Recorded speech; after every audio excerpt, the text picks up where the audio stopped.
evening, everybody. Welcome to ERT's Arts. This is Jimmy. Tonight's guest, we're going to have visiting again Michael and Carolyn Anden, creators of Mortal Worlds. How y'all doing this evening? Oh, yeah. Caroline's just gone to just excuse herself for a second because she's had a bit of a coughing fit. She's got a bit of a touch of bronchitis, but she will be back in a second.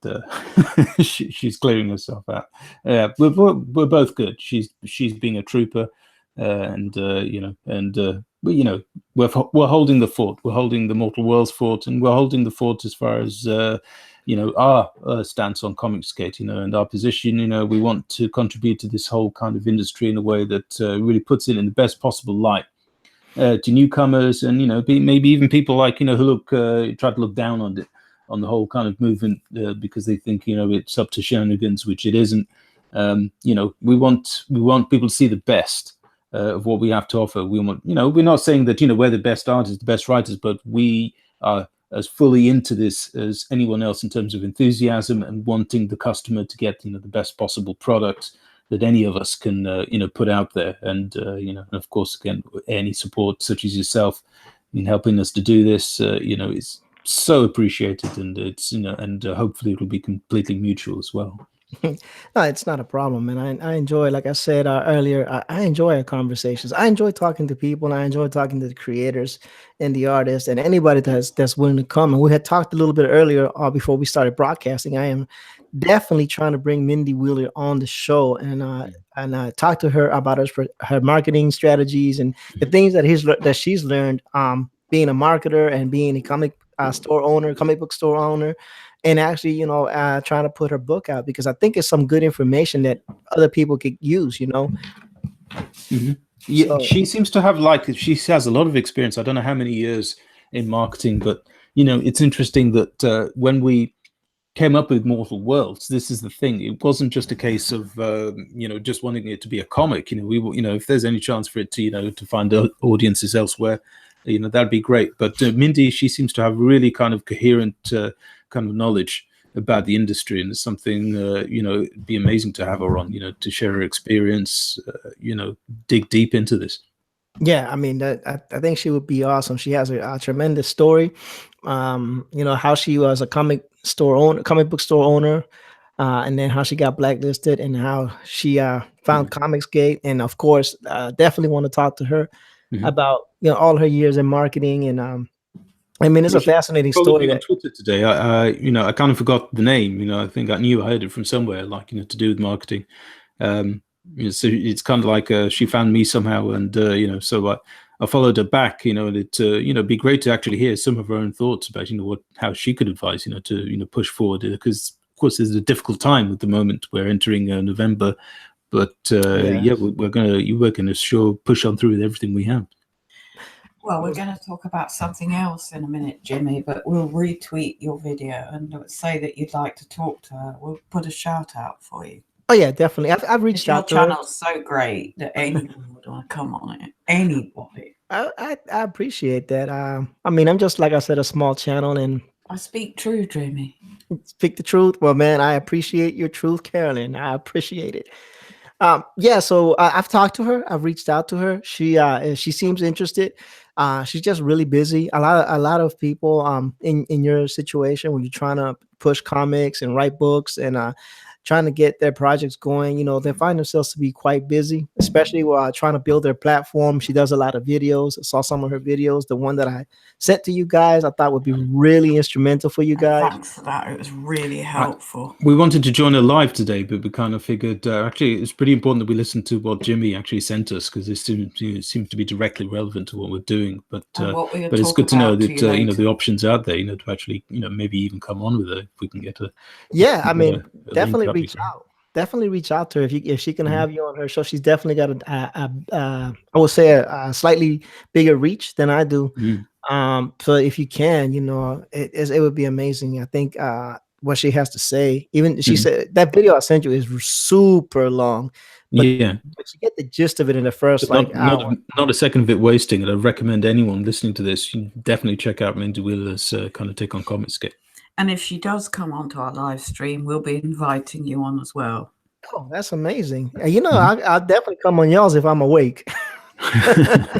We'll make sure it's a reasonable hour, just like you have for Or- us. Always be awake to come on yours. Yeah, you know, or if it's on a day that last Saturday, I thought about hitting you guys up, but then I realized it was getting late because I was just doing a color piece for a commission that I was asked to do, and I was like, man, I got no one to talk to. I'm sitting here by myself drawing. It's getting kind of boring.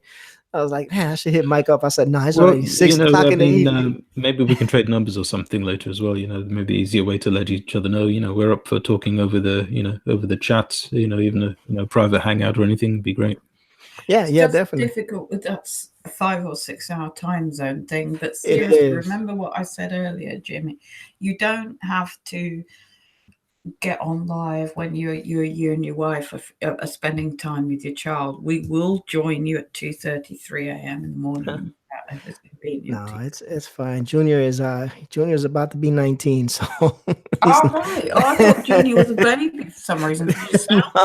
no, he's my baby. He's the youngest. I assumed you were like 25 or something. So No, you just had a young no. I'm a little bit older. I'm 49. I've been around the block, just a little bit. You know, same here.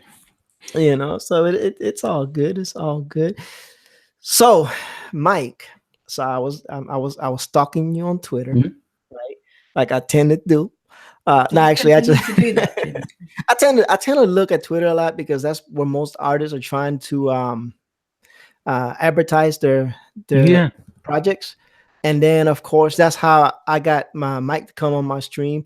But I saw that he had cleaned up some line work, and then he said that he was offered a job based off of that, and I wanted talk to me about that. I mean, I know you can't tell me everything, but tell me what you can tell me. The best thing I could probably do really is talk to this guy and see if he's okay with it, because I kind of get the impression from what happened that it may have led into other people maybe having a few issues with, I don't know about Mortal Worlds or myself, but something to do with us, which is just kind of like maybe we're trying Mike S. Miller? No names, no. He's asking about who offered the job, not you don't have to tell me who offered the job. No, it's definitely not Mike S. Miller. But it's a prominent. It's a major comic skater guy who was been very kind to us, but and very supportive. But obviously, there's only so much that an individual is able to or has the time to do. But the thing is that what seems to have happened is that with this guy offering me this work, I assume it's something to do with people being in the loop that this happened. That other people, I don't know if they not kind of like unhappy about it, but maybe they just kind of figured, well, this guy's already got something out there.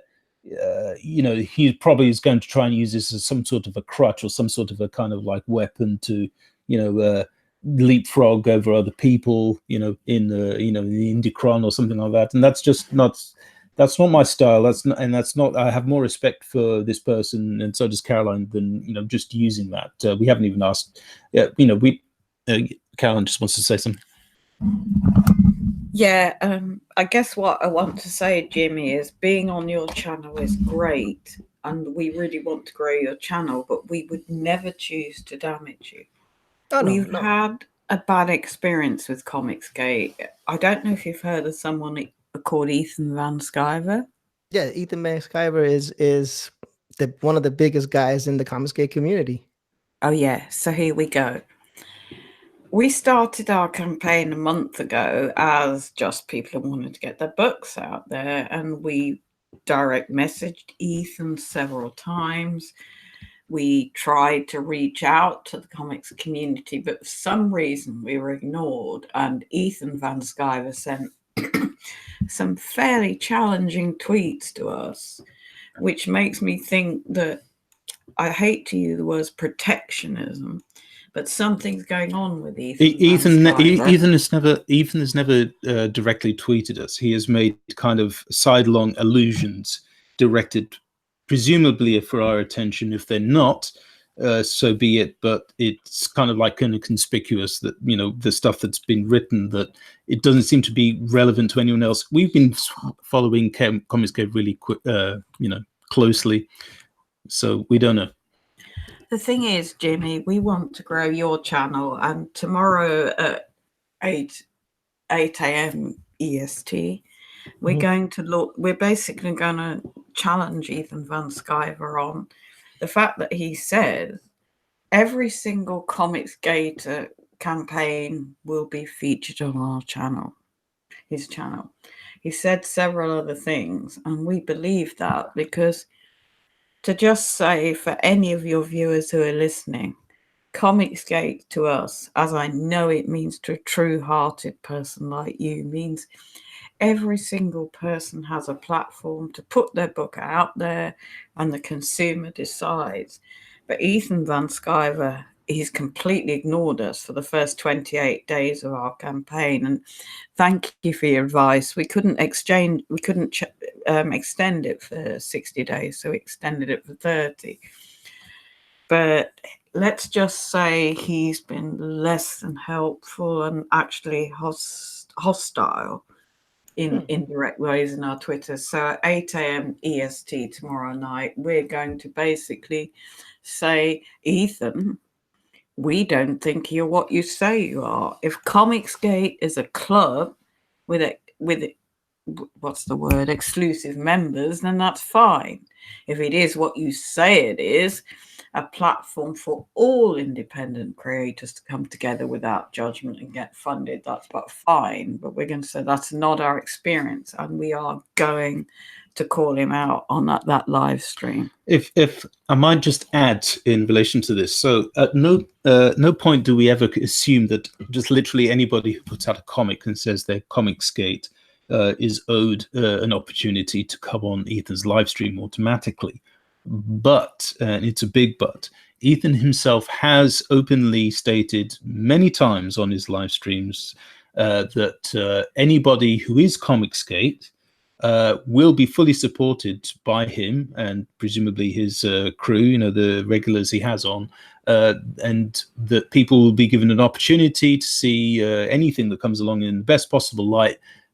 People will have the opportunity to promote their product, to have a say, you know, on the stream. Yeah, people get hazed, and you know, maybe, you know, there'd be critiqued a little, but generally what they'll do is they'll try and do you a solid. They'll try and show you in, you know, favorably to others, so that others can say, oh, you know, yeah, I kind of did this guy's work, or he seems pretty cool. Yeah, I might check that out or not.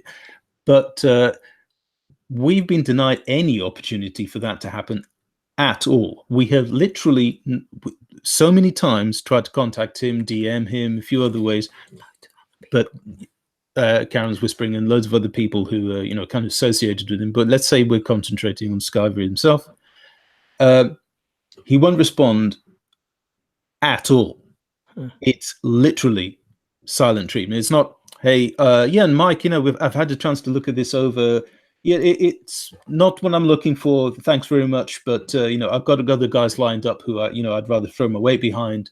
You know, maybe give us another try in 6 months or something, or whatever, or don't come back because, you know, this just isn't my alley. You know, maybe try somebody else or whatever. Anything like that would be appreciated. You know, even just literally two letters. No, Right. would give me the, you know, everything I need. Saying, okay, that's that. What do you make of that, Jimmy? Well, the guy that I'm interviewing next after you guys at 9:00, Liam, or he made a video, and it was retweeted on Twitter, and I looked at it, and he was basically saying what you guys are saying. You know, hey, I super chat. You know, I super chat on all the live streams, you know, to get my name out there, you know, ask questions. I'm putting money into you guys. And I'm not getting any love in return. I'm not getting any advertisement. Now his campaign is doing a lot better. But if you listen to his video, I mean, whoa, it was wow. I mean, like I got literally scared that the dude was really, really, really, really depressed. And so here's the thing, right? I'm not defending or fighting against. I'm not either defending you or him. I'm not condemning either you or him. Uh, EVS is everybody wants to gain his attention. He's like the top of the mountain as far as Comicsgate is concerned. And even though in the beginning he did say what you said, that that he's going to try to fully support every book, and every book that he supports makes at least $25,000. He also says he doesn't pay attention to his DMs or his emails because he just got way too many. So those are two things that he has said that I've heard on his live streams. Definitely, Jimmy, it is said that light of illumination is shown across understanding. I know that what we have is good enough, and if EVS holds himself out as being a flagship for independent creators, he would support all independent creators and let the market decide. It is a question of purity of intention. Right. I would not even go so far as to say that. I would literally say, listen, let's say, he doesn't have time to look all of his DMs, but he's got plenty of my DMs. There's only one time he ever responded to me with one question, which was that mentioned that somebody else mentioned maybe Comicsgate can come up with a kind of like mailing list so that people can be, who are interested in comics can be approached directly, DM'd by people. Would he be prepared to share a list of people who were interested in buying Cyberfrog, share with other people so that we can contact this guy and say, okay, you like Cyberfrog? Maybe you'd like this too. And his response was simply, nah, that wouldn't be appropriate. That is the only correspondence I've ever had with Ethan. So he is able to read my DMs. He's not so busy that he can't read them. Right. I don't expect him to read everything or even hardly anything, but he sees everybody's DMs more or less, it would see. He follows me, I follow him. His DMs are open to me. I don't assume that he has time for everything, but by and large, I've sent a lot of stuff out, so much out to him. It's all supportive, all of it. None of it complaining, just saying, this would mean so much to me. This would be amazing. I put everything into this. And we would love to see, any kind of like support of anything would be appreciated. But if not, great. Your time is precious, but not even a sorry, can't, time's short, anything like that. And just before you respond, Jimmy, we're all busy. It takes I've got arthritis in my left hand and I can write 100 words a minute. It doesn't take 2 seconds on Twitter to say, okay, blah, blah, look at your work, I'll come back to you. But 0 from somebody who proclaims themselves to be an advocate of free expression, free books getting out there. Everybody will have a chance, he said, if you come on my Indiegogo, if you get an Indiegogo campaign. So Comicsgate is starting to make me feel uncomfortable because I literally, and Jimmy, with your wife relationship, I think you'll get this.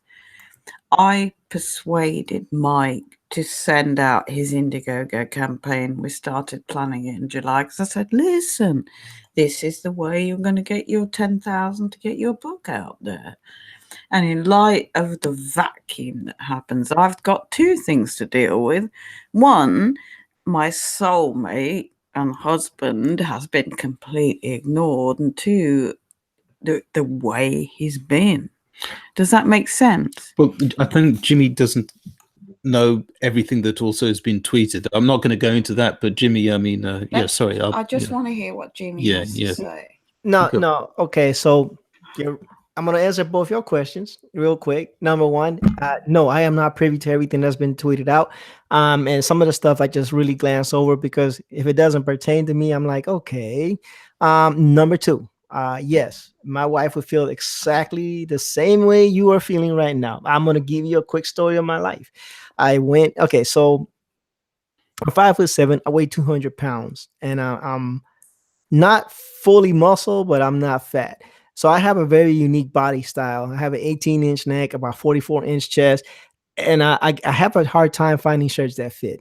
All right, I'm just putting that as an outlier. I go to I think you guys call it a haberdashery or a men's clothing store, right? I go there. I'm getting to a point, Carolyn. Just bear with me. Bear with me. So I go to this haberdashery. They say I have to order at least 4 shirts. That's $300 for 4 shirts to be custom fitted to my body type. My body type, which is like I said, is not normal. Well, it's normal for me. It's just people with 18-inch necks are not 5'7". And with my type chest size, they're not my height. They're usually taller. They're like 6 feet or something like that. So they have to do a lot of. They took measurement. Long story short, they took measurements. Shirts came in. I was not happy. I told them that they needed to take them in a little bit more, because I don't like looking like I'm living inside a hot air balloon. They took some measurements.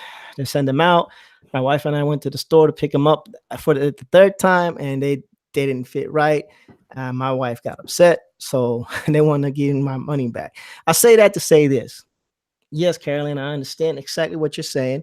I understand that you are protective of your husband, like my wife is protective of me, because you guys are a team. And it's hard. It's when one person in the team suffers, both people in the team suffer. So yes, I empathize with you 100%. If it was my wife going through it, I would be highly upset too.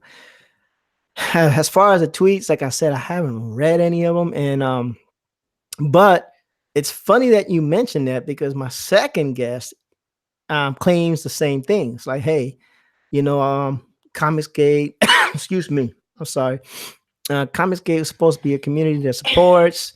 It's supposed to be a community that's supposed to help out everybody that had a book. They were supposed to get highlighted. Same everything that you were saying is the same thing he's saying. Well, isn't that interesting? So what I did is I invited him on my channel. He's been in a couple of channels since he posted that video. So what I did is I invited him on my channel so he could talk about his book at his leisure, like I did with you guys. Like, hey, come on my channel, talk about the book at your leisure, and if it helps, it helps. My channel is small. It's growing little by little. I'm up to 46 subscribers now, even though there's only 3 watching. I'm up to 46 subscribers now. When we talked to you last week, it was 30. So now it's moving right along. I'm pretty happy. I'm like I've only been doing this for like a month, so I'm happy. I like interacting with people. So I can't put myself in. You've been doing this for a month. I've worked for a multinational company across several things. You've been doing it for a month. Just keep what you're doing, and your channel will expand exponentially. Sorry if I sound a bit strange. I've got bronchitis. No, if I would have known, I would have let you rest. I'm so sorry. I wanted to come on, chill out with you. Yeah, because okay, another little tidbit. I'm asthmatic, so sometime during this winter, I hope and I pray that I don't, but I want usually during the winter time, one time during the winter time, I'll get sick like you are right now, because of my lung issues. But so I feel your pain. Trust me, I'm out of work for like 3 or 4 days, like when that happens. Yeah, I've been signed off till next Friday, 8 days. My employer doesn't like it. This next guest you're having on, Jimmy. Yes. So you're saying that he kind of has like a similar experience. I mean, does he Yes. like an experience in trying to getting his work kind of acknowledged in any way?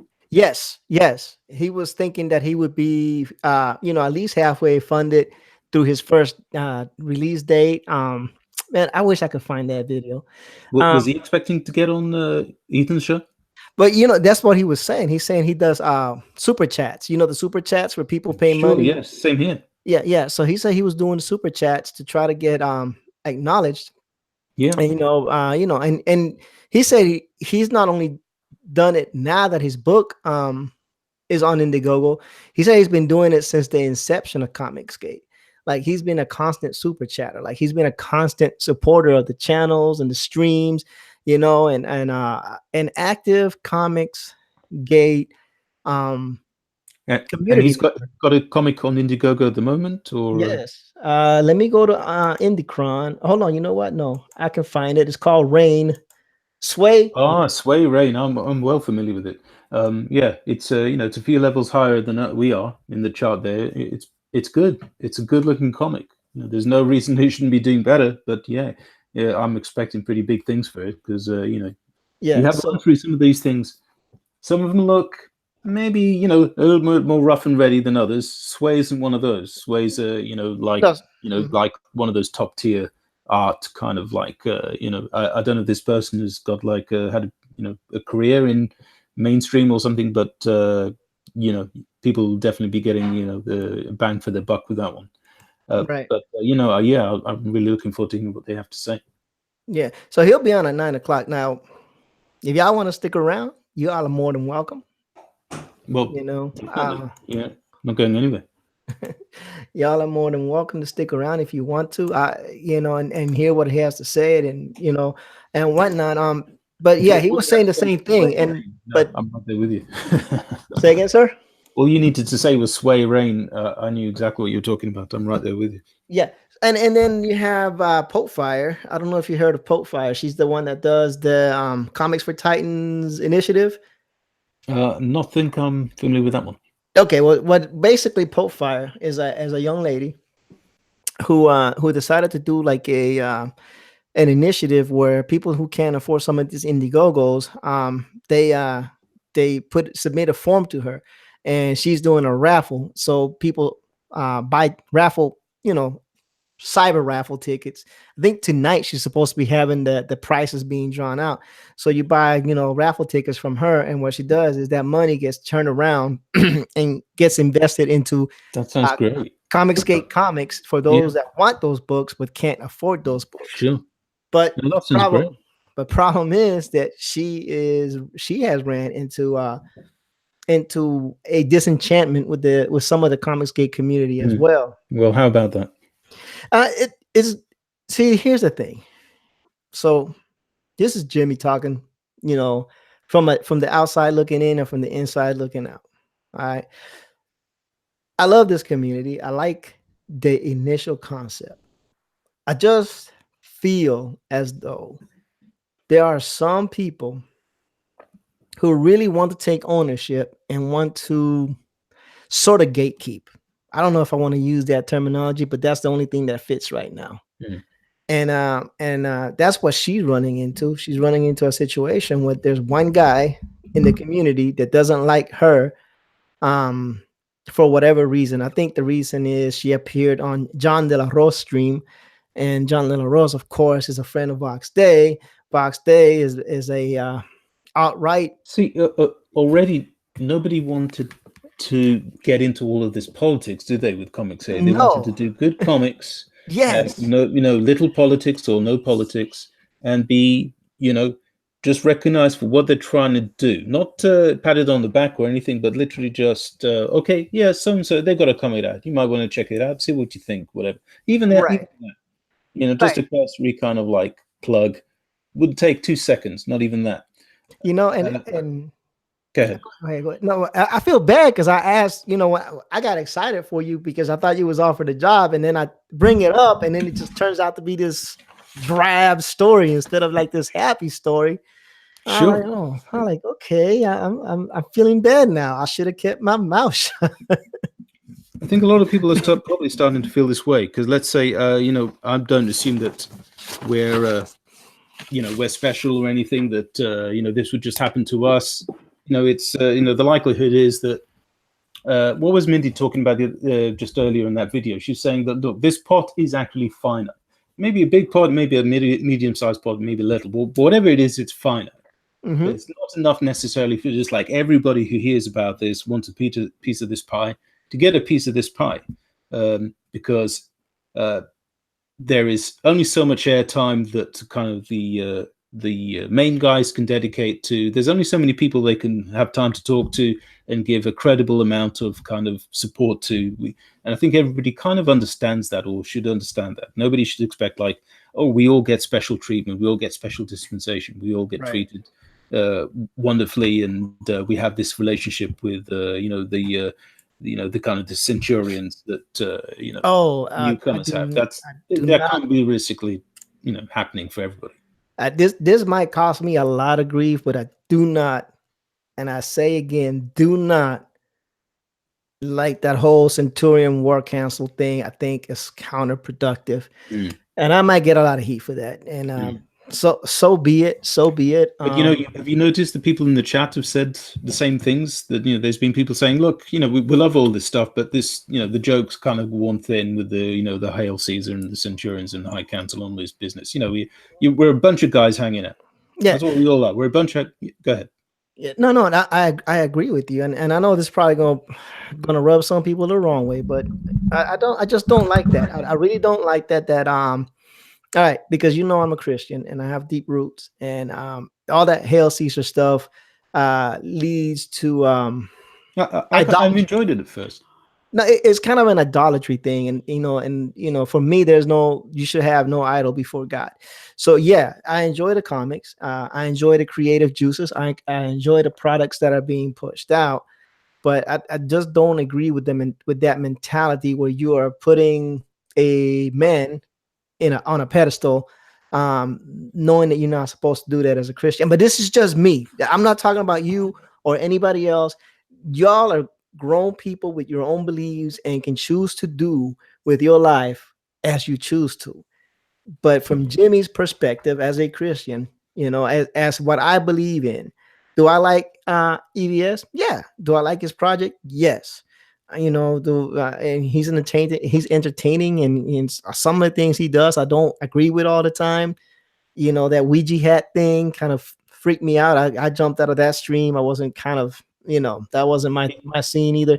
But that's because I have certain beliefs, Mm. and I've had people, like hit me up and like, yo, are you watching this stream? I said, no, what's going on? They were like, oh, well, they're promoting a comic book about a demon worshiping band. And I was like, Mm. well, I'm not tuning in, and I don't plan on tuning in. Mm. If it you know if it causes conflict in your heart, then maybe you just tune out. Mm. Not everything is for Of course, it's not everybody. for everyone. Yeah, and you have to pick and choose what you want to put in your life. What, and Can I that goes just to jump in anything. there, Jimmy? Yes, Sorry. ma'am. No, go I've ahead, been Carolyn. listening for a long time. I'm sorry. Go ahead, ma'am. No, totally, and I've really enjoyed what I'm hearing. But there's a something I read when I was 15 or 16 years old that said, "The higher you fly, the more you see." And I've been watching this movement, and I've been watching what's happened to Mike. And it's funny, Jimmy, because somebody called, who's that guy? The reason we found you is someone else was really rude to us and said, "Do I know you?" Who's that guy? Michael S. Miller. And Oh, Mike said, "Oh, this other guy's just said you can come on my channel if you want." And it was you. yeah. It was you with Yes. all your complete open-heartedness, generosity with creativity. But then I looked at this from another vantage point. I don't know, I've never served in the military. I'm just a normal person, but I think you have. Yes, And if ma'am. you know the principle of a spotter plane, I looked at Ethan Van Sciver and I looked at the people he was promoting, which is okay. I'm not here to criticize other creators. What I'm here to do is when I started listening to Comics Gate in, I guess, autumn, yeah, about March this year, and then we suffered a catastrophic loss in March, April. We lost a very beloved person to us, and I kept listening and I listened. And when he started out, it was all about freedom of expression, freedom of creativity, to transcend corporations, to allow everyone to be free. And I believed in that. And Jimmy, Mike's just gone downstairs, so I'm going to confide you a secret. I wanted him to do an Indiegogo based on that. And I told him, you will fly, you will get your comic where it wants. and yet it's made, I don't know, $900. This is Man, a very difficult thing, and I'm not going to mention your name on anything that could connect you to us if it could hurt you. But I realized Ethan Van Sciver is a Christian. And yet, when I looked at his live streams and I looked at his complete lack of compassion, he hasn't even, it's not even that he hasn't answered us, it's just a certain lack of dispassion about, the SGW debate, but if you look at that from the highest vantage point, it could be that God is asking us to look at, yes, everybody should be equal, no matter the transgender thing, anything. God could actually be looking at that from higher perspective. And yet, when I listened and I believed in Ethan, but when I truly stood above it and looked, I thought, this is not good and this is not right. We've been completely excluded from that community. And honest hearted, decent people like you. And the reason that really resonates with me, sir, I'm taking medication because I have serious bronchitis, is we contacted someone called Mike S. Miller, and he said, do I know you? In any community where warmth, like your channel is shown, you say, oh yeah, who are you? What's your thing? We're going to go live 8 o'clock EST tomorrow to challenge Van Sciver. Because from my vantage point, he has, I don't know what his situation is, but we need to do it anyway. I know it's a lot to chew on, Jimmy, but is it all right if I say something? look, you this hour or two are dedicated to you guys and your book. It is an open mic. Go ahead. So this, this isn't meant to worry anybody who is an ardent supporter of Comic Skate or an ardent supporter of Ethan or any of these guys. We got into this because we love all these guys. We did.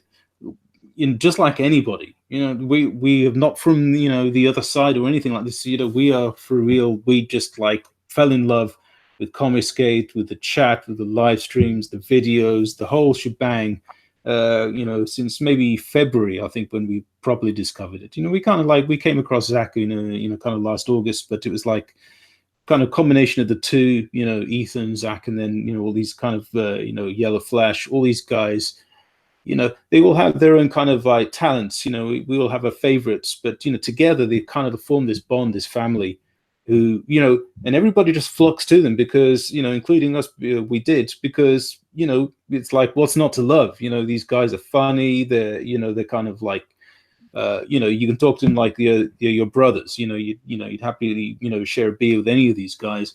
And they like get it. They say, look, comics shouldn't be like how they've gotten to be to this point. But how did this happen? We want something that everybody wants to, where everybody can feel entertained, supported, respected by the the editorial staff, by the publishers. That's what it's all about. That's where all the fun comes in, and that's where the great stories come from, because they want the stories. They want to entertain you. They want to give you everything, every bit of bang for your buck. And they totally, they totally want to earn your trust, your friendship. It's that bond that Marvel used to have with the readership. Maybe partially DC, some of it may still do with a lot of people, but so much has been tarnished, and people thinking, well, what alternatives do we have? And then these guys came along.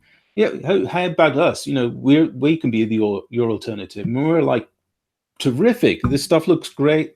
It reads great. The people are personable. They talk to us like we're adults. They don't talk down to us. They talk up to us. It's fantastic, and they're funny. So why would there be any kind of problem? Well, there's not a problem for anybody who actually maybe is encouraged to come on and is given the same amount of respect, because not everybody can be afforded the same amount of airtime and all that kind of stuff. I think everybody gets that, but I think there's this idea that, look, you're all our family, And if there's a way we can support you, if there's a way we can befriend you, we will. And if we can't, if it's like there's just, there's some things that just can't work out, it's not part of the plan now, we'll tell you. We'll say, okay, look, guys, we're happy you're doing your thing, but you're not ready for this big time yet. You're not ready for the show. Work on this, maybe work on that. Or if they can't even commit to say, giving, advice creatively, just say, look, it's a no for now, like Simon Cowell kind of thing. It's a no from me, but, thanks for sending this in. Thanks for DMing or twittering or whatever it may be. We'll see you around, maybe, come back in 3 months, 6 months, whatever. Sorry, I know I'm repeating myself, but No, this is the thing. This is how normal people act. Yeah. Agreed? Yeah, I mean, people should be able to talk and express differences of opinion without having to resort to conflict. At least grown people with sensible minds. Yeah. I mean, you can just, even if it gets to the point where you say, we just agree to disagree and walk away. Yeah. And that's it, because nobody should feel like they have to. Nobody should feel that they can just say, yeah, here I am. Where's my where's my big promo campaign? That's not how anything works. It's here I am. Let me know when you have the time, if you think this might be something interesting to your other viewers. If not, great. Thanks for checking it out, or whatever. And everybody's still a big fan or whatever. But when you don't respond in any kind of way, this is the other thing. You see, this is kind of like the outlying thing that we haven't really got into. We're not going to get into it here, but we mentioned tweets, right? We mentioned Twitter. Twitter's I guess the biggest social media platform there is right now. None of these creators have time to just again correspond with everybody who's tweeting and all the rest of it. But you do it enough times, you can expect that they'll say, oh yeah, this is interesting, or I'll give that a like or whatever, or I'll say I'll make some kind of comment. But there are some who have, well, more to the point, there's only one guy who has, and all the rest have been completely stonewalled us. It's like just literally talking to a blank wall. It's like, well, you don't like us? Okay, that's no biggie. Not everybody can expect to like everybody, but at least say so. Say, oh, no, thanks. Anything. Right. So it's kind of weird. So what is it? Is it us? Is it Mortal World? This kind of like a treatment started before making any videos. So it's kind of like we don't know what the problem is. I don't know. That's a tough one. I'm trying to process all of this. That I don't know. It is really tough. I know Carolyn is whispering something, so while I process, you can go ahead and keep talking. Yeah, no, I don't know how to process this. See, so here's my take, right? Mm-hmm. I shared one of my ideas with you for one of my books, and I have another book on tap on mine, another idea. And I've seen how Comicsgate is going, and I don't think that I will launch an Indiegogo campaign. Mm-hmm. I think that I am going to front as much of it as I can on my own. Mm-hmm. And so in my mind, I'm thinking this might be like a 2-year project. Of course, I'm still working on my art, and I gotta get my story straight, and so forth and so on. Now, one of the reasons why I built this channel is slowly swelling, and I'm really happy about that, is so I can eventually get to the point where I can market my book without the need of the other folks. Sure. If that makes any sense, because I believe anything that you want to do, you should, I believe that anything you want to do, you should be able to work hard for it, and if you work hard for it, you should be able to achieve it. Now, that doesn't mean that there won't be any pitfalls. It doesn't mean that there won't be any failures. It doesn't mean that you won't stumble. It doesn't mean any of that. It just means that if you persevere and keep working hard, and I believe I believe that you guys will get this book published. It might not be on this run. I pray that it does happen on this run. But I say that to say this. I say that don't don't give up hope. You know, even if it takes 2 or 3 times to do it, Mhm. just keep doing it. You know what Well, I mean? Jimmy, go ahead, Carol. Oh, I think she was worried I was interrupting. No, Oh see, no, go ahead, go ahead. Jimmy. I'm sorry. Uh, yeah, this is the thing. We'd also kind of face some of this opinion of people saying, "Oh no, these guys, oh maybe they're struggling, but they need to know that they just need to stick at it." No, totally. We are sticking at this the full way. We are going to run the whole course of this. It doesn't matter whether it's this Indiegogo, whether it's a future crowdfunder or self-publishing or finding another publisher. It doesn't matter what it is. This is getting out of there. Mortal Worlds is getting out there. It's not going. We're not going anywhere. Mortal Worlds is going to be published. It's going to be in people's hands. For people to enjoy or make their own minds up about. It's getting out there one way or the other. So I'm not worried about whether this, whether Comicsgate is going to be the right place as Comicsgate as led by Ethan Van Sciver or any of his lieutenants. I'm not worried about that. Yeah. So yeah, whatever you make of that, that's cool. But yeah, certainly, I am no longer holding kind of like any kind of idea that there'll be kind of this cavalry coming from Ethan's direction or any of his, favorite live streamers. That is, that boat has sailed. Yeah.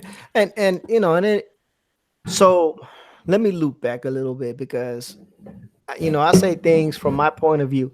And my point of view is it's kind of Spartan in a way. It's very archaic, very rudimentary, very Spartan like, meaning it's austere, Mm. and so when I say things, just take them with a grain of salt because I've been through so much that I know, kind of like you and Caroline, that the group of people that you have to depend on really is small. So yes, I love Comicsgate community. I love a lot of the people in it, and but at the same token, um, I just don't think humans are selfish. That's my whole statement. Humans are selfish and they're self-serving for the most part.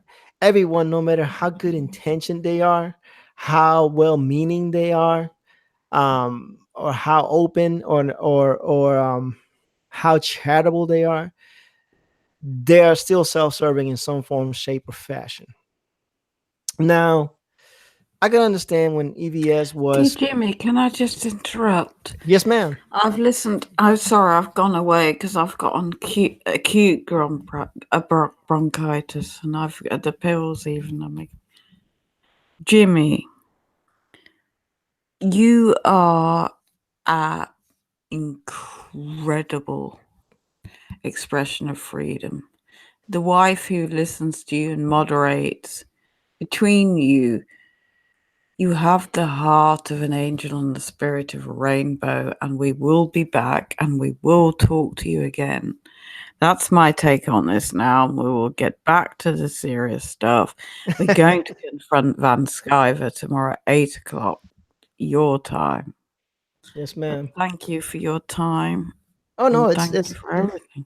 no, it's No, no well, problem. I'm not going anywhere yet, Jimmy. But yeah, I hope that you're not feeling that you're kind of like being kind of like you know ambushed into a situation where Oh you're no, feeling you no, have no, to no, kind of no. like defend or anything like, because certainly you don't need to do anything like that in regards to No. Ethan or You comics. absolutely don't. Yeah, Yeah. no, no. What I like to do is I like to give my view, just Jimmy's view from Jimmy's perspective and Mm. and Jimmy's take on what's going on. But for me, like I said, I've been in some very. I was in the army. I've been in some very very harsh places, with zero to no comfort, no amenities.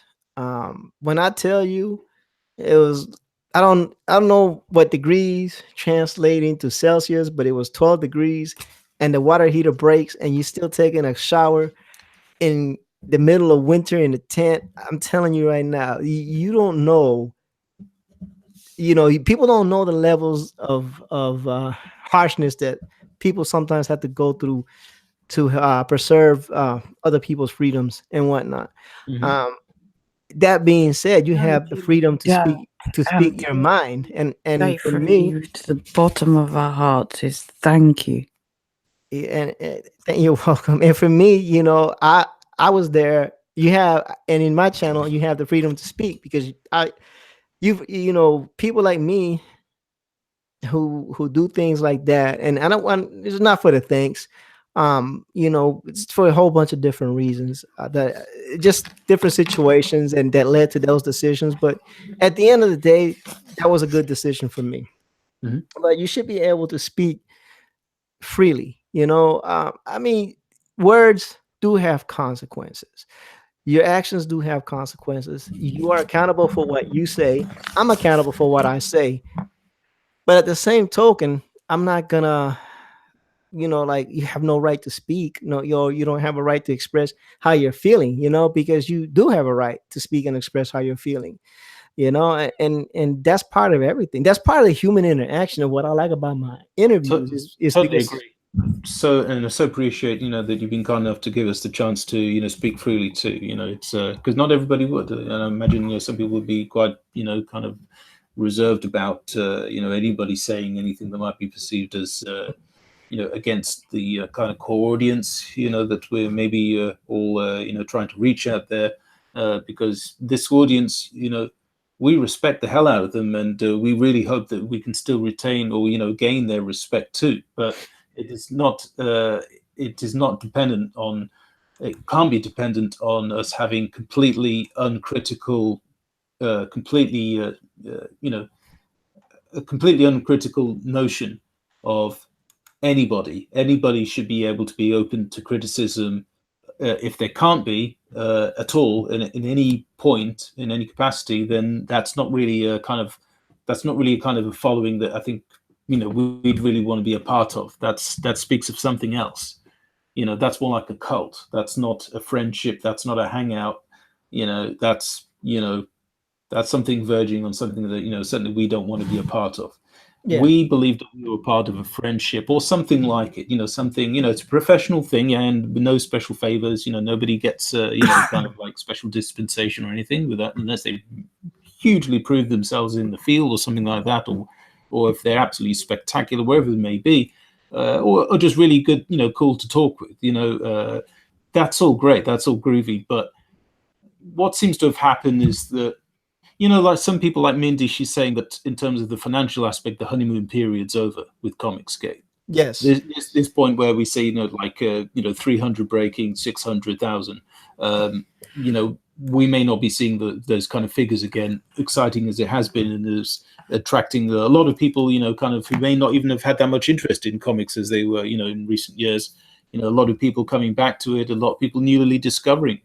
And it's been terrific, and being able to talk with all the people, about a medium we love so much, that is in many ways, the world is kind of like, seem to have moved on in recent years, with social media and all the rest, and video games. For comics to be back, a big news kind of story, at least within certain circles now again. It's been terrific.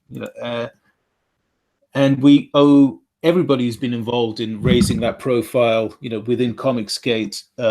We owe that. We have a big debt of thanks to these people, regardless of how we've interacted or experienced our interactions with them. That nobody can take that away from them. They've done amazing work. They've produced amazing comics. The way that they've engaged the audience day after day, it's been a pretty much a superhuman dedication these guys have had. And maybe some of us have even expected too much from them, saying, well, these guys, they can just like be everywhere, every when, for everybody all of the time. You can't expect these people. And at no point have we expected that or asked that of anybody. We totally get it. You can't be there for everybody. You can't be all things to all men. These guys have got a job to do. They've got comics to do. They may seem superhuman in many ways, but they are still human. So we get that. We get that just as we are. But there seems to have been, I mean, I'm not going to go through, in detail what our experiences have been with these people, but I guess you know us well enough now, Jimmy, to know that we wouldn't be exaggerating or kind of overplaying this or something because, we've been treated without kid gloves. This isn't about not being treated with kid gloves. This is something else. This is a hostility. It's an open hostility, but it's done in secret. It's done in the shadows. I'm not being melodramatic. These guys know they have an audience who will do anything for them. I need to talk, but so I need to yeah, go now. yeah. Sorry, Carolyn. Hey Jimmy, I have to go now because I've got bronchitis and I'm quite ill. Dear Jimmy, thank you so much for listening to us, and I so hope that we can come on his show again. Thank you so much for your great spirit and a great guy, and I hope to talk to you again soon. Thank you, Carolyn. Likewise, I hope you get some rest and feel better. Thank you, Jimmy.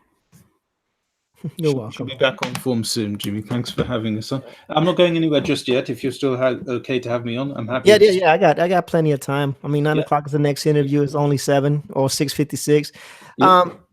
You use a word, British English and American English, and then there's Jimmy English. So there's 3 degrees of separation in our English. You use the word hostility. Do you mean like there is a barrier, or do you mean that there's an open attack, or do you feel like you just being slighted on purpose? I'll answer that. I'm not trying to instigate. I'm just trying to clarify for myself. Totally. And I'm really glad you're really prepared to take it further with me. As I said, tomorrow we are going to be going into proper detail about the nature of our experiences, specific references, tweets, references in videos, allusions to us, because as I said, nobody has really majorly gone in with us to just have a discussion. There has been a couple of people who directly talked to us, and their treatment of us, their engagement with us has been really unusual, because remember, Jimmy, just like you, we are long-term fans of these people. We know what they're like with other people. We know how they act with other, whether it's seasoned professionals or artists, amateur writers, artists who are just cutting their teeth on this thing, whatever it may be, anywhere in the middle. We know how they treat these guys. There's a kind of a jostling, a bit of hazing, but there's always respect. There's always kind of like, but we're guys hanging out. What we're not going to do is slam your product without cease. We had a show recently. Anybody's free to go catch up with it with John Malin. You know John Malin? I know John Malin. I watched his show yesterday. Okay. I got some comments about that a little bit later. I think he's a great guy. I just don't know about his delivery. But you did his show before you did mine last week, if I'm not mistaken. Well, I'll tell you what happened on that show in a kind of a summarize. And of course, John is not here to give his side of the story. So it's not entirely fair that I go into too much detail. But let's just say our experience. This is just the one show that we've done. It's the only show we've done with the comic skater, a known comic skater. Other than yourself, obviously, Jimmy. I'm just a fan. So let's just say he's one of the centurions. Let's just say, but you kind of agreed on, he's big time comic skate, yeah. Yeah, he's definitely, he's got a few books out, and he's a big wonderful looking books as well. Great artist, can't fault his art, to one level. Everybody, I think who's seen his stuff would, dream of being able to, to draw like that. Yeah. And there is no need for this guy to be defensive or kind of openly hostile about anybody's work. Let's say you get somebody on and he's really kind of like a sub-tier. Let's say he gets a really sub-tier artist, guys doing kind of Matchstick Man, whatever. Yeah. You'd say, and first of all, you probably ask, well, why has he got him on? Maybe he's got an Indiegogo. Maybe he says comic skate. Maybe he's on the Indicron. But this guy just does stick figures. It's not much more than that. You would expect John to maybe say, look, you've got a lot of heart in this. I can tell, you really love this product, but, work on your anatomy, work on your this and that, whatever, and, but let's talk about what you want to get across here. Let's talk about your story. Let's talk about your characters. Let's do the best we can. I've decided to have you on my show. And, you want your thing to succeed. I'm having you on the show, not because I don't want yours to succeed. I want it to succeed anyway, even if I don't think it's the best thing ever. You following me, Jim? Got you. Yeah.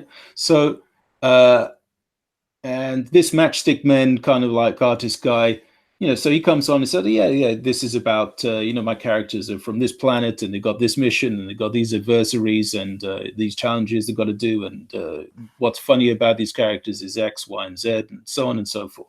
That's what you kind of expect a professional like John Malin to do. If you're going to put the effort to have somebody on your show, you're going to do people that courtesy. You're not going to have that person on that show to say, listen, man, what are you doing? You're looking at your Matchstick Men. This is trash. What's this? Why have you colored this like this? Why have you got that there? That's not, that's not art. I don't know what that's meant to be. Who's that? I can't even reckon. I can't tell these people apart. And you say, oh, well, yeah, but Mike, that's normal behavior, for a professional seasoned artist. They're trying to help the guy. They're trying to, they're going like, it may be a tough, it may be a tough kind of like attempt to educate them, but it's done with love. It's done with wanting the person to do better, anything like that. You'd think that if that maybe happened for maybe 30 seconds, 2 minutes, 5 minutes, maybe 10, 15, you might be pushing it, thinking, what's this guy's, okay, Jimmy, John, going to wrap it up on this guy. If you're not going to like push the product and you've got it on for an hour, let him talk, and do what you can to encourage him. And were you there when they first had NASA on Ethan's show?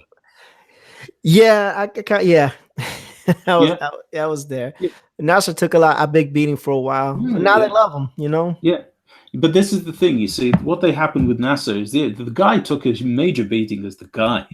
But you notice what happened about the work all the way through. Nobody ever slayed that work. They could have said whatever, but everything about the work was glowing. They could have said, okay, NASA, you haven't done a good pitch. We'll do a better pitch for you. But in the end, what happened was he was allowed to show what he had in the best possible light. Yeah. So now we are at a point where Stardust does pretty good, and now he's a kind of well-known member of Comicsgate and the rest is history, and everybody likes him for even though they say kick NASA, it's done with love. It's he's a centurion. He's made it through. He's like he's gone through the trials and he's like a Jedi Knight in the kind of like Jedi Council type of deal. Yeah. Whether the book was good enough or to earn the right to be there is up for debate. But people put their money where their mouth is. They probably put the money where their mouth is partly because he was endlessly invited on these streams, endlessly allowed to talk about it, endlessly allowed to perfect his game, and and we all like him for what he is. And he's not like the most articulate or more confident guy, but there's the stuff that we see in ourselves in him, and so we look forward to seeing what he does next. And Stardust, a good-looking comic and everything. I don't know much about it. I didn't buy it, but a lot of other people did. We now are faced with a situation where people are not hazed. This isn't about hazing or a tutorial. Incidentally, you wouldn't have somebody coming onto your show to give them an absolute strafing critique for one incessant hour, where you are pointing out the deficiencies or perceived deficiencies of every aspect of somebody's work you can find. This is what Malin did. He dedicated himself to this thoroughly. He may have prepped up on it earlier. I don't know why. But he barely gave me a chance to talk about it, barely gave me a chance to talk up the art, talk up the writing, whatever about it, say, why people should like it, why people can expect more or better, or whether anything's improved over time. Nothing like that. It was just literally this is terrible. This is terrible. I can't see what's going on. I hate this coloring. I hate this lighting. I hate this the type of pen you use. I hate the way this guy looks. He hated everything. Just a couple of times he said, yeah, I'm glad at least you decided to put background there. Some people wouldn't bother with that. It was that kind of thing. Maybe once in a kind of like every 10 minutes, he'd maybe throw in something tiny there to say, oh yeah, no, don't think this is a torture session, guy. This is just a tutorial. I'm just a dude, who's been there and done that and done good, and now I want to share the wealth of my experience with somebody who obviously wants to be better. So this is the benefit of my experience. That was not what happened there. I would have loved the benefit of John Elliott's experience, but I didn't come out there for a tutorial session. I didn't come there for a critique. I came there. And certainly not for a full hour. I came there to get my work out there to people, say, this is why you should buy Mortal Worlds. Everybody is free to check it out. Everybody can go to Indiegogo, see for themselves, or they can check it out, what I post on Twitter about it. It's a fun book. It's a good looking book, in my opinion. It's nobody's idea of a perfect book, but they can see what I'm getting out there. They can see that I'm trying to get something out there which is a nice addition to whatever kind of collection of Comicsgate comics they may be able to, get. And it's just a shame that instead what seemed to happen is this. A similar experience happened, with, on another show as well, with Tremelian was on. So it seemed that this maybe was like, I don't know whether it was part of the plan or completely spontaneous. I don't imagine that I'm important enough that I figure much in the minds of anybody high in Comicsgate. To be honest, it's hard work creating a comic. It's hard work writing it, drawing it, keeping it alive, talking it up, promoting it, marketing it. Making sure that it's ready for print and all the rest of it. Trying to get these perks ready, getting the right printers set up. So that if you're lucky enough to make your goal, you can get it into the hands of the people who've been generous enough to support you as soon as possible when you told them that you'd be able to do it. Just like any other, pro in the Comicsgate. Right. That is all kind of like out, now. People are now definitely ready to, I think people are now ready to maybe look to other avenues, because Comicsgate, I'm going to wrap up now, Jimmy, but I think now people are going to start to realize that much as they love everything to do with Comicsgate, they're going to have to look perhaps further on. And so am I, because for some reason, me and Caroline, we've been shut out, buddy. We've been shut out by these guys, and we're going to talk about it tomorrow. There might be, maybe some people will listen to this and there'll be a big backlash or whatever it may be, but we want to address this and we want to do it civilly. And we're going to talk about where we plan to move on to as well. Got to say, Jimmy, thank you so much for just allowing us to talk, to get this out there. I'm going to wrap this up. Is there something you want to say, finally, Caroline, as well? Yeah, there is. Sorry, Jimmy, I got really ill because I've got bronchitis, but I just wanted, I don't know, I think Mike's gone on a bit too long, and I just want you to say something back before you do. Thank you so much for having us on, and we would like to come on again. Now, y'all are more than welcome to come on when you want to. No, I mean, Mike, look, I'm gonna be honest with you. If I was in Mike's shoes and in your shoes, and I was feeling the way Mike is feeling, I would be venting too. It's only human. It's only human. It's not what I expected when I was expecting to talk about your book and artwork and get a chance to show I will off. definitely back if you'll have me to talk about the book, Jimmy. But what's happened recently is kind of like made things kind of like it's brought things to a head. That's all.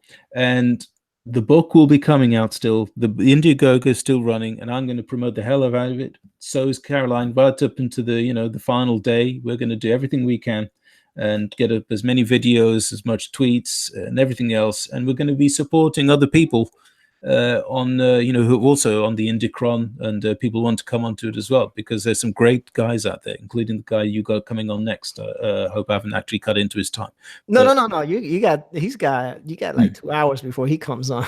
He sure. doesn't come on till Well, 9. I mean, if you'll have us back on, wow, that'd be amazing. It'd be great Oh to speak to no. somebody else. And listen, I'm not taking anything away from these incredible guys who've had stuff and still have stuff out on there on Indicron, and even people who haven't, approached that chart. There's some amazing independent comics. We know it. There is. We're lucky in living in a blessed stage for comics, because people have really stepped up their game when they've realized there's so much to lose here. There's so much that comics have achieved, and there's so much that they can yet achieve, and they're not being given the chance by a lot of the bigger tier guys, the bigger tier publishers. So that's why Comic Cascade evolved, to give people a reminder. Look, your voice is valued. And just because your politics may not jive with whoever's in control of these publishers or whoever, doesn't matter. You are valued here, and and we're going to get you to give your voice, every possibility of reaching as big an audience as possible, because we know you believe in your work, and we're going to believe in it with you. You may not be perfect, but we're going to side with you and say, look, yeah, if you want to, make it zing even more, or change this dialogue to this, and make maybe swap these characters around, whatever it may be. That's positive advice. That's positive criticism. But we've been there. We're old hands, I think, at life by now, Jimmy. We know when somebody is kind of like being supportive but being tough. We know the difference between tough love and just toughness, just for the sake of it, because somebody can put the boot in because they're bigger than you, or they've got a bigger audience than you, whatever it may be, and they don't need to give you an explanation why. And also, they'll do it in secret, or they'll do it through subterfuge, like random tweets that don't actually address anything that's been talked about. It's just something that seems to be just for the attention of somebody who kind of get it. I will go, that seems kind of cryptic, but I will get into kind of like, the nitty gritty of that tomorrow on, maybe our own show. Yeah, that's And I will invite you if you want to come on, Jimmy. But yeah, definitely. I'll definitely try to be on. I would love to hear all this stuff and see what's going on. Just I don't know what to say. It's like this is putting you on the spot, and oh, no, certainly, no. please don't feel on the spot, because, like, this isn't. Oh, and what does Jimmy make of this? That's not what this is about at No. all. It's by all means, if you have opinions you need to say straight away, and how you reflected on this, great. But if you want to take some time, or never address it at all, it's all cool, because it's an amazing to have a friend like you, Jimmy, and whatever you have to say or don't want to say, it's all good with us. Just want to No. reassure you of that. No, no, no, no. That's fine. No, when I say I don't know what to say, because you know, like, you are the third person, like, within the last couple of weeks. Well, yeah, within the last week, that has expressed some kind of disappointment in the pros. I'm not gonna say in the community. I'm gonna say The within. community, I mean, the community have never done, any wrong by anybody, as far as I'm Right. aware. We're talking about, the highest tier people in this community, the ones who run all the streams, have the biggest view counts, and have the greatest influence. It varies from person to person, sure, but we know who are the biggest ones. There are some big people in this community who don't actually do live streams, at least not anymore, and they don't promote Indiegogos, and that's all cool. That's not their thing. But they, at the same time, won't say, hey, yeah, well, anybody who comes onto my show, they're guaranteed we're going to do everything we can to make sure they hit their goal, and and they're going to hit their goal, and that's going to be used to show everybody, the rest of the industries, that this will happen. Right. Yeah, I mean, it's definitely it's disheartening, to hear that these things are happening. There's, like, I hear your story, and then, of course, Sway Rain. he put out a video which he was really disheartened in, and for me, I just want to help people. Them. So I want to segue into something, right? So Monday, I'm gonna have a friend of mine who is like a financial wellness person. I'm gonna have Mhm. him on a stream on Monday evening, and one of the reasons why I'm doing that is because in the community, I hear it a lot. Like, hey, this is like make or break for me, or I don't have the funds for this, or I don't have the funds for that, and I'm thinking to myself, you know, I should have a show with a money manager or a financial wellness person, Yes. just so people can listen, because I care about the community, not just myself and not just the Mm. artist, but everybody. So I'm thinking, I talked to my friend. He was in the army with me. We were in the army. I've known him for like almost 20 years. Um, Mhm. and he this is what he does now. He's a financial guy. Mhm. And so I was like, you know what? Monday, I asked him, I said, hey, because he does a lot of little snippets on Mm. Facebook and whatnot, trying to put information out, Mm. trying to help people out as much as he can, But Mm. and so I was like, hey, do you mind coming in on Mondays with me at 9 o'clock and talking about financial wellness, Mm. And because I think it would help so many people. I don't know how Sure. many people are gonna watch it. Really Uh timely, actually. Say again? Really timely, actually, I think, because maybe a lot of people will be started to think, well, if we can't rely on what we thought was available to us, there's no guarantee that, we'll even have the minimum of Right. support, no matter what we put into our own work. We could put Right. literally our whole heart and soul, every last drop of blood, sweat, and tears into this, and literally we won't even be given the courtesy of not even a no, just Right. literally nothing. And, go So ahead, yeah, Mike. people are going to have to find a financial alternative because they're going to get their books out there one way Yeah. or the other.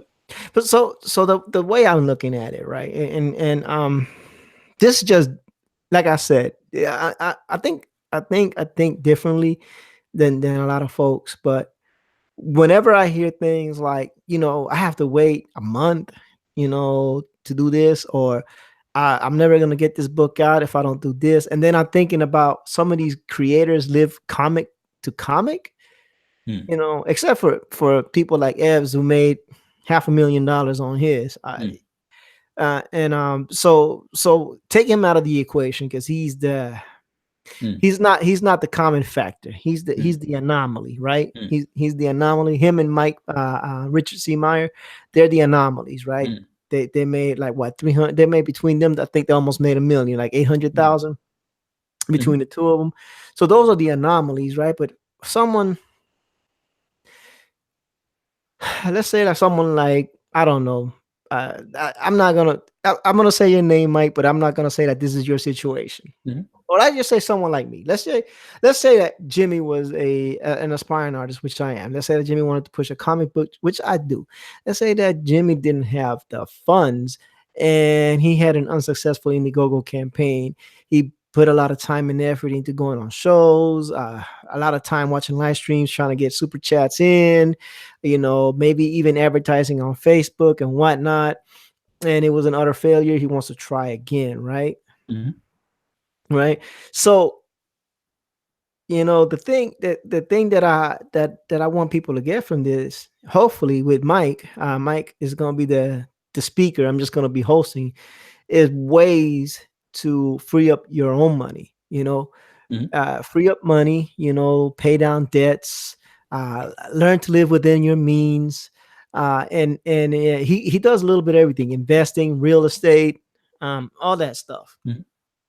That sounds good. So so the reason why I want to have him on, is, hey, I hear this a lot in this community. I Hmm. hear I hear the like my dreams are crushed if I don't get this book out because I don't have the money, Yeah. or and stuff I like that. definitely don't want anybody to feel that about their campaign, by the way, because whether they make it or not, if you believe in you believe in your book, and let's face it, nobody's going to believe in your book more than you do, as its creator.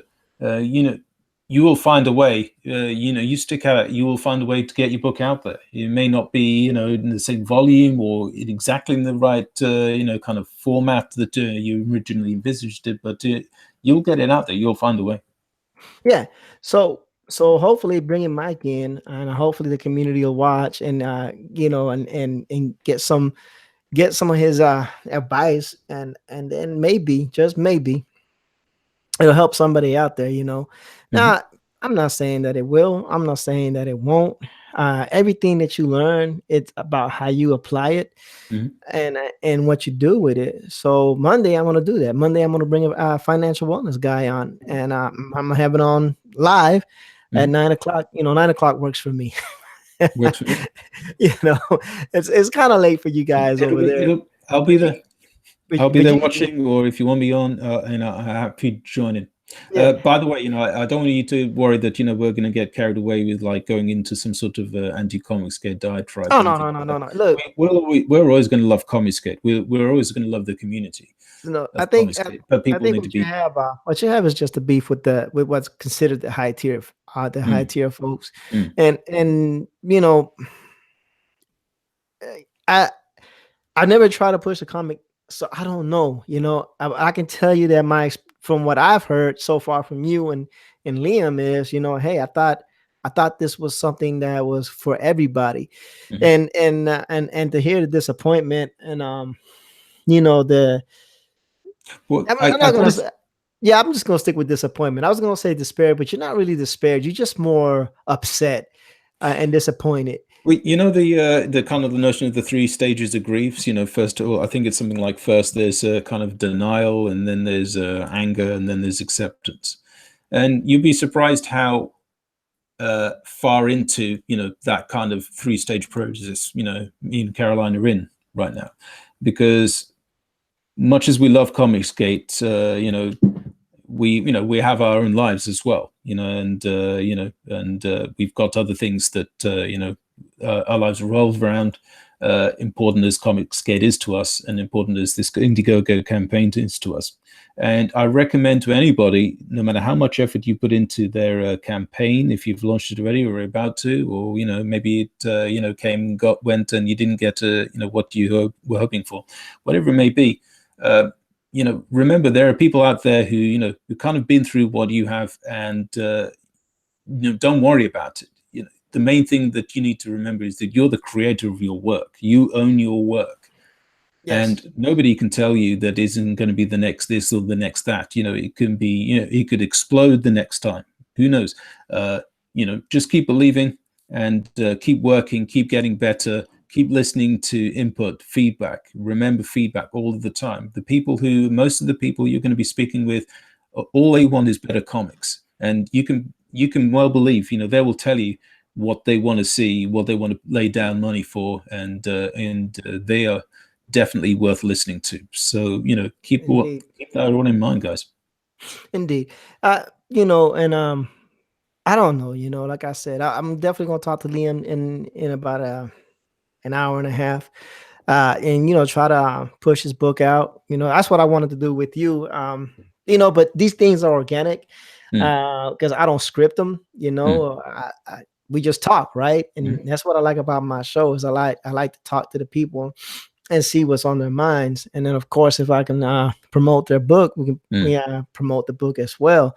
And like I was stating earlier, I mean, you've done extended the campaign, you put up more artwork, you put up more stuff on your site for people to see, and I was hoping that we can get to see that for a quick second. Do you mind? yeah, sure. All right, because I know we went off in a whole different direction, but It happens. I still want to talk about, because last time you were on, the interview was so well. We had such a good time. It was jovial, and we were Mhm. doing some good things, I think.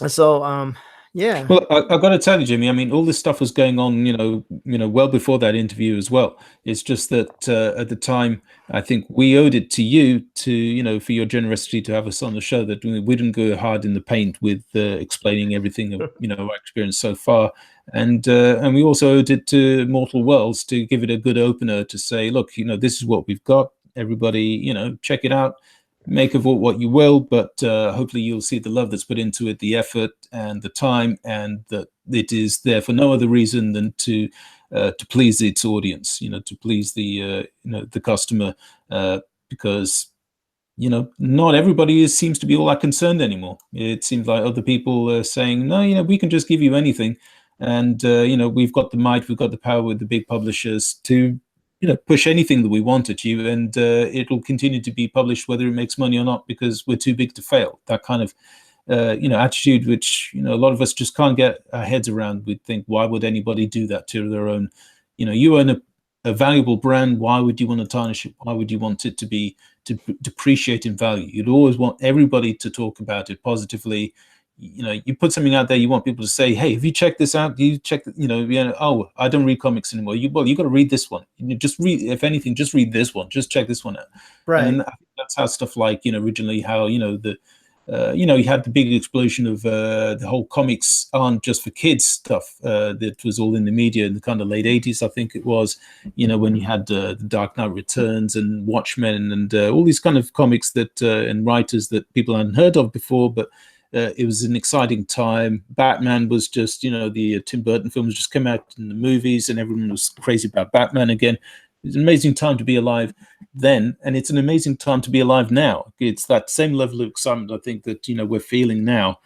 That Comicsgate, what they actually care about the comics. They actually, it's not even about what games they can make out of it, what movies. They're not just a kind of blueprint for a TV show or something. These is people actually love this medium and want to give you the absolute best this medium is capable of. Ahead of everything else. This is the excitement that I think that has captured everybody, and there's been a kind of the wave that everybody's been riding on. It's like, oh yeah, you too, you love comics, this much, you care about them this much, so do I. This is fantastic. This is how we felt, when we first got sucked into Comicsgate, and I think a lot of other people did too. But believe it or not, whatever happens, we are Comicsgate. Anybody who says they are Comicsgate, we know what they mean. It doesn't mean that we hang on everything that any one individual says and whatever they think or don't think. That's the be and end all of it. You can have a big influence, but in the end, the customer is going to decide what Comicsgate is. And if a creator decides, well, this is how I want to be seen, it's up to people to accept it or not. It's up to the customer. Great. Yeah. Comicsgate is about the community. I agree on that 100%. I'm with you on that one. So, Michael, I'm gonna see if I can give your Indiegogo page a little bit of exposure, if you don't mind. Sure. So yeah, there's new pages there at the top as well. I don't know if you go into the story part, but we'll be showing more of this stuff very soon. Maybe getting to more of that tomorrow as well on our own show, and maybe as soon as you're happy to have us back on as well, we're happy to talk. Dig in more about it as well. Get back into the good stuff. No problem, man. I think I like you guys, honestly, personally. So, for me, it's good. Y'all can come back whenever. If y'all have a show and y'all want me to jump on with you guys, I'll be more than happy to. No problem with me on that. Absolutely. The only way the community succeeds is by collaboration, and talking to one another. And even if we have to air some grievances out like you did tonight, I mean, that's part of the community. You can't grow. A family is. I think we were talking off air, and we were talking about marriage being hard work, but it had a sweet reward, and the communities are like that. Not everything in the community is going to go super smooth, and not everything in the community is going to be rainbows and sunshines and fluffy unicorns. You know what I mean? Totally. So when there's an incident or when there's something like this that happens, that a grievance needs to be aired, it needs to be aired, and that's part of growing.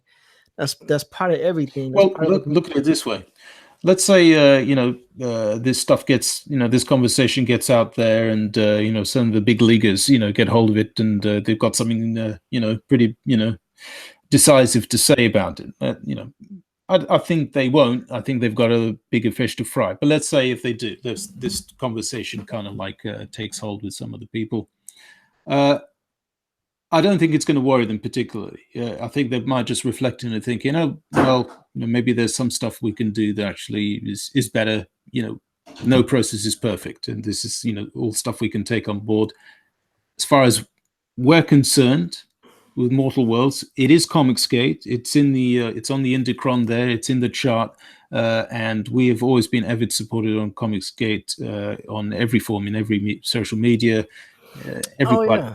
So, but it's in the end, it's up to the customer to decide where that, how far that overlap is, and whether the product itself lends itself enough to to be successful. We certainly hope we will, and we'll do everything we can to ensure that happens. But at the same time, there are certain games that it's not so much that we can't play; it's we haven't been allowed to play.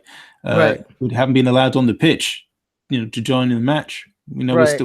We're looking from the sideline saying, "Hey guys, can we get a bit of a kick around?"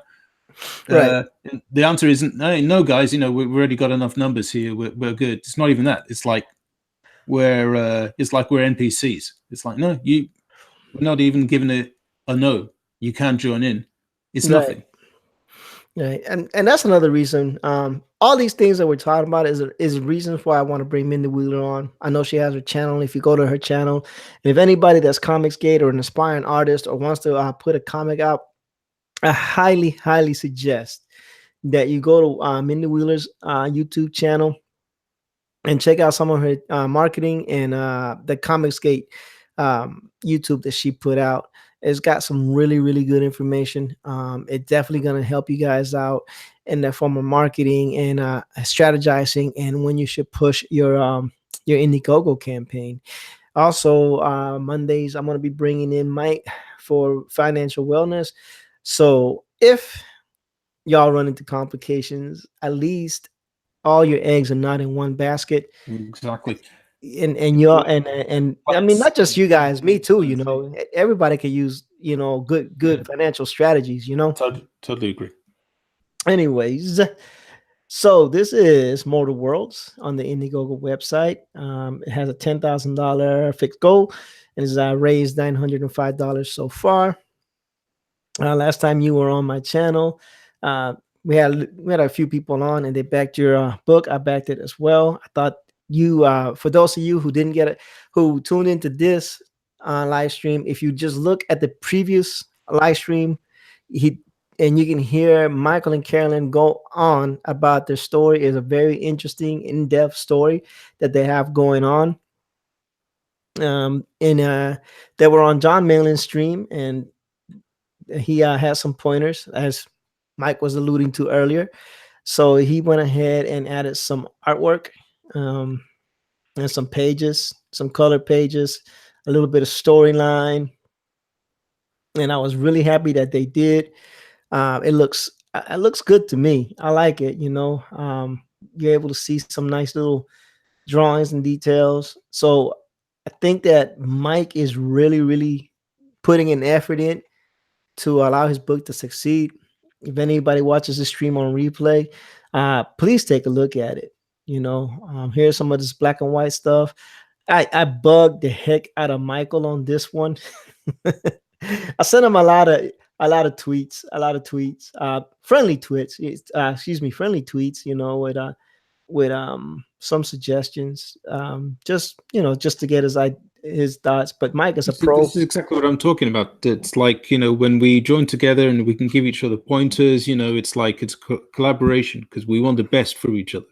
Right. And that's always appreciated, and that's, a whole different ball game to literally just going into a hard kind of like gaslighting attack on, sustained, throughout a whole show against someone who, just wants to, go in there and just be given a shot to go the distance, as Rocky would say. Yeah. John Malin is John Malin is a great spokesman for the Comicsgate community. And I say that to say this. Yesterday I listened to the live stream with him and Gary Shipman. And I have a problem with the way he delivers his criticism. I think that's just his personality. But Gary Shipman, ladies and gentlemen, Gary Shipman is a freaking outstanding artist. Gary Shipman can draw. Like, this dude is amazing. If y'all haven't checked them out, and I'm sorry, Mike, I know this is supposed to be about you. If y'all haven't checked Gary Shipman out, check him out. And then check out the John Malin stream. Make a judgment for yourself. Um, What happened there? well, Gary Shipman likes to use splatters and different color variants in the backgrounds, and I think John Malin took an exception. I don't know if he was just joking with him or what, but the way he delivered his critique, his criticism, it was, I don't know, it was a little off-putting, um, especially for someone like Gary Shipman, who's been a career pro for such a long time, who is an all-around super nice guy. You know what I Mm. mean? Now Gary Yeah. took it in stride. He made jokes and whatnot. Again, I say, people, don't hang me out. Don't send the bulldogs after me. I am a conservative American. I do own guns and will shoot your dogs. I'm just saying. But anyway, that was just a friendly warning. It was supposed to be a joke, but I don't think people are going to take it like that. John Malin is a great spokesman. He signal boosts a lot of stuff. He has people on his shows. And he's really trying to be all about the comics gate. But I don't know. I just found his interview with Gary a little off-putting. I think Gary took it in stride and made a joke out of it. But I think you should just look at it for yourself. Everything you said he did to you, by what you told me, he kind of did to Gary as well. Just take a look at it for yourself, and then you could tell me next time we talk if that is indeed the case. By the way, after the show, I did DM him to actually thank him for the opportunity to come on his show, to be generous that way with us, and thanked him for his advice. There was no kind of disclaimer there or anything about having anything concerns about how things went. I was really courteous in the DM. That's like over a week ago. Guess what? No reply. Busy guy. Yeah, he's a busy guy. Not as busy as Zach. No, but like I said, he on one side, he does do a lot for the community. On the other side, I think his delivery or his personality is something that has to grow on you. I mean, I like that bodes sail. Jimmy. If you ask me to pick between Gary Shipman and John Malin, even though John Malin has more books out and has been longer in Comicsgate, I will hands down every single time pick Gary Shipman. Okay. Mm-hmm. This is how much I like the guy. I mean, Gary Shipman, dude, if you ever watch any of Gary Shipman's stream and you don't just automatically fall in love with the guy, I mean, his demeanor, he makes his like dad jokes and he's very nice. Kind of the guys that I think people want to get behind. Yeah, Gary Shipman is awesome. You notice, I mean, I back Jawbreakers. I don't know if you did, but so I've got my copy, coming to me hopefully soon. Oh yeah. And it's we all know it's a fantastic looking book, and the dialogue is just going to sing. It's going to be fantastic. Well, I've put my money where my mouth is with Comicsgate. To be honest with you, I have backed at least 18 projects. It's a lot. 19 with yours. Mm-hmm. It's not like I'm over here making shows and just not invested into the community. Not only did I back 19 projects, I have to say 19 because I forgot that I recently backed yours. Not only have I backed 19 projects, but the Hero Comics for Titans initiative, I went ahead and bought some raffle tickets. So there's money in the pot for someone else who didn't get a chance to buy a comic. Mm-hmm. So I'm not trying to toot my horn. That's not what I'm trying to say. What I'm saying is that I am back in this community. I do put my money where my mouth is. Not only am I saying I'm back, and then I felt that I could do shows and help even more if I can get people on, to talk about their books, and that's a dual-edged sword because of course I want to push my book out eventually, within the next 2 years, and I want to build my platform. Of course, that's part of the scheme. I'm not going to deny that. If someone says, "Well, you're just trying to build your audience," of course. Of course, Mhm. I'm trying to build my audience because I do have my dream of pushing one of my books out. But while you're building your platform, it doesn't mean that you have to step on people. You know, you could Mhm. try to help people out on your way up. You know, because the If you community can't, if grows you can't, together, grows stronger together. You know what I mean? Mhm. Does Yeah, that make if you sense? can't help it, totally. Yeah. Or am I just No, gibbering, no, talking I gibberish? totally agree, Jimmy. But this is the thing: if you help somebody, if you can, if you can't, say Right. yes. Say that you No, can. bro. Yeah, Yeah, I get it. Well, anyway, back to your artwork. So you got some interesting artwork, guys climbing up the side. You got some mech stuff. I mean, look, your artwork is fine. I think John Malin, you know, with the cleaning up the line stuff, I think he had a valid point. I saw the page that you put on Twitter, and once you cleaned out the line work, it looked amazing to me. Um, I don't know if that's I don't remember if that's on here or not. But I think you'll be fine. Even if you don't make it on this campaign, don't give up. Definitely don't give up. So look, folks, he has put a lot of artwork out, so you can see. I remember that. Uh, so you know that's good close up. I mean, I can't. Nice little action shot here. You have put a lot of artwork out here now. Like your page is definitely full of artwork now. So you have definitely taken some of those tidbits and made made some strides forward to have Mm, people look at your sure. art. You know, so I like to look at the tiers too. So we have a digital copy, which is $10 USD, and you have a $20 uh, physical Yeah, copy.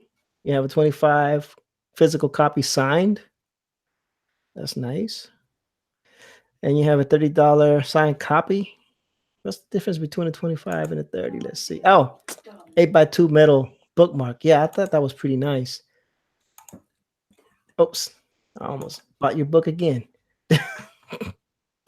Oh my gosh. So you got a 35 sketch pack, head sketch, signed copy of Mortal Worlds, a twin pack for 40, deluxe package. I mean, see, two signed copies of Mortal Worlds, digital copy, digital wallpaper, nice. Two head sketches, nice. Signed copy of Mortal Worlds times two, and 8x2 metal bookmark. That sounds pretty nice.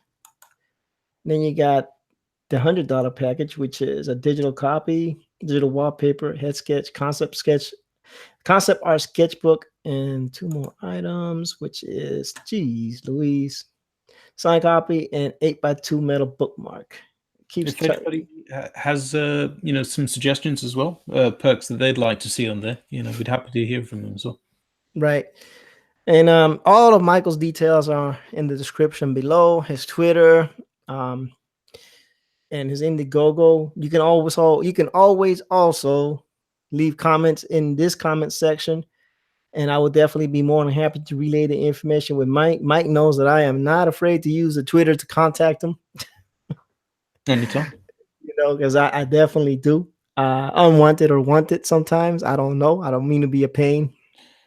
The more I think, the more people talk, it's the better. The whole point of a community is this communication. Yeah, and the more we can feed back to each other, encourage us, and be there for us to say, this needs work, this needs, or maybe less of this.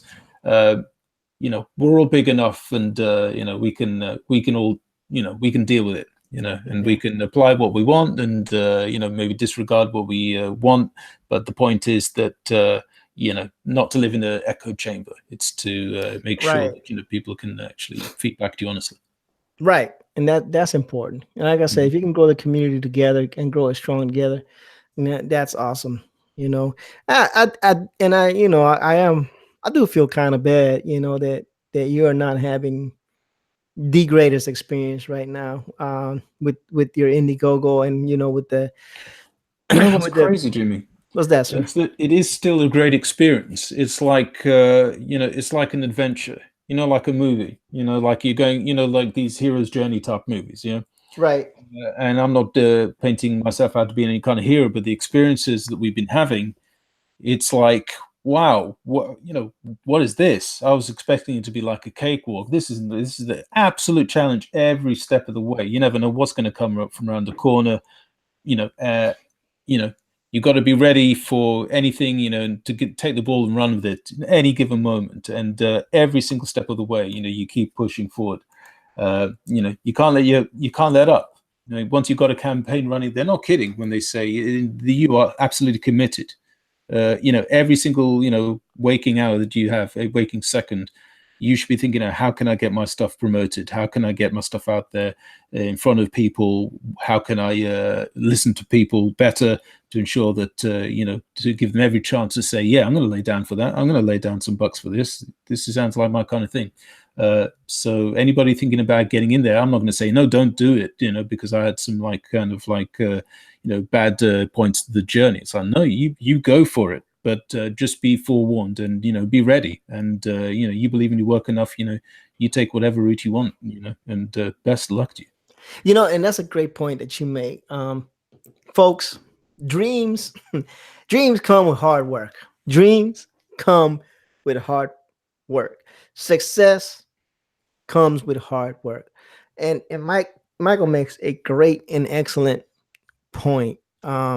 Just putting up an Indiegogo page with a book in it doesn't guarantee you anything. It doesn't guarantee you anything. It doesn't guarantee you anything at all.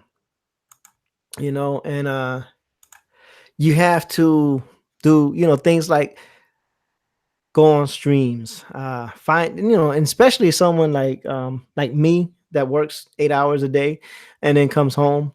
For me, I would have to endlessly try to be on streams and try to grow the channel, which is one of the things that I'm doing now with these interviews, and then of course help people get the word spread. And I enjoy this. I enjoy talking to people like Michael and Carolyn. God bless her. She's feeling a little down, but well, hopefully she'll get some rest and feel better. She'll be back. She'll be going great guns. I think this time next week. Don't worry. So but is even Minda Wheeler said it on her video. I keep going back to her because if y'all stumble on this video and you want to know what's going on, Mindy had a great 3-hour video that breaks down a lot of things. And you got to understand, folks, like this is hard work. It's not just drawing the book and coloring the book and or hiring a artist and a colorist, or maybe in my case I'll probably need a writer. It's not just doing all of that. It's putting it together. It's like Mindy said, it's endless and tireless marketing. Totally. On top of marketing, on top of marketing, on top of marketing. And before you decide to push your book out, understand how you want to market your book, and what audience you want to reach, and where those audiences are, and how to reach them. And that definitely is going to help out a lot. Yeah, and listen to your audience, of course. And of course, listen to the audience, find out what they want, how they want it. I'm sorry, I just got a text message. The customer's always right. So yeah, that's one thing I think. I just got a text message from a friend and I had to smile and giggle a little bit. but yeah, you definitely have to do those things. You have to take a lot of stuff into consideration. And creating the book's just the first part. It's and it is what it is. But if you want to publish a book, if you want to write a comic, if you want to draw a comic, do not let that stop you. I mean, do not let that stop you. Even if it takes you a year to draw the book because you work 8, 10, 12 hours a day, and then you have to work another 4 hours on your book, don't let that stop you. Mm-hmm. Don't let that stop you. You'll find the time. If you want to do it, you'll find the time. There's always, ways that you can cut into your schedule to ensure that the resources are there, the time is there for you to get out the kind of book that you want to get out. Not even worrying about whether it ticks all the right boxes. What do you think maybe other people want? First of all, you got to have a plan. You want to know what it kind of looks like, what it's going to be like in people's hands, and you can take it one step at a time. It will manifest. It will be this product you envisage.